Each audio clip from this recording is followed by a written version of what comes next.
मारणारा औरंगजेब त्याचा धडका आपल्या महाराष्ट्रामध्ये आहे.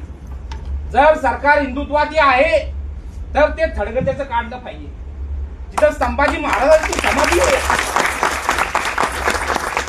आपल्या महाराष्ट्रामध्ये वळू बुद्रुक म्हणून पुण्यामध्ये गाव आहे, तिथं संभाजी महाराजांची समाधी आहे.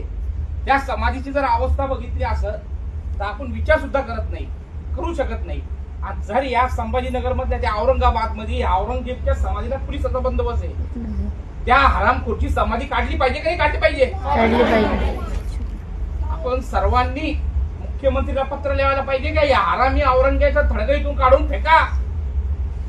बोलायला खूप आहे पण आपण सर्वांनी आपल्या मुलांना हा सिनेमा दाखवायला पाहिजे. आता गावगाव आपण स्क्रीन पाठवणार आहे, त्या स्क्रीनच्या माध्यमातून आपण घेऊन आपल्या लहान लहान मुलांना दाखवायला पाहिजे का या धर्म वाचवण्यासाठी आपल्या धर्मवीरांनी काय काय बलिदान दिले.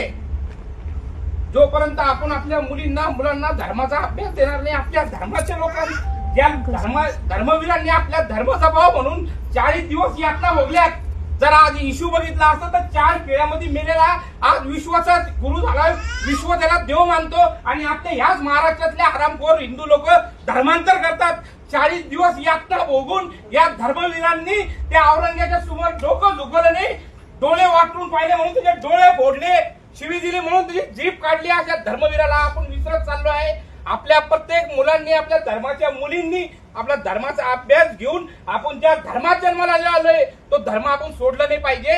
आणि हे मारणारे पूर्ण हरामी जिहादी आहे आणि ती परिस्थिती त्यावेळेस ज्यांनी ती केली ती आजही चालू आहे. आपल्या मोठ्या प्रमाणात आपल्या मंदिरावर कब्जे चालू आहे, आपल्या मुलींचं धर्मांतर चालू आहे, लहान लहान पोरीवर बलात्कार चालू आहे. जास्त लांब जायचं नाही तर बांगलादेश जर बघितलं असेल तर लहान लहान मुलींच्या 16-16 वर्षाच्या मुली मध्ये जेव्हा पाहिलं असेल या सगळ्या घटना घडलेल्या आहे.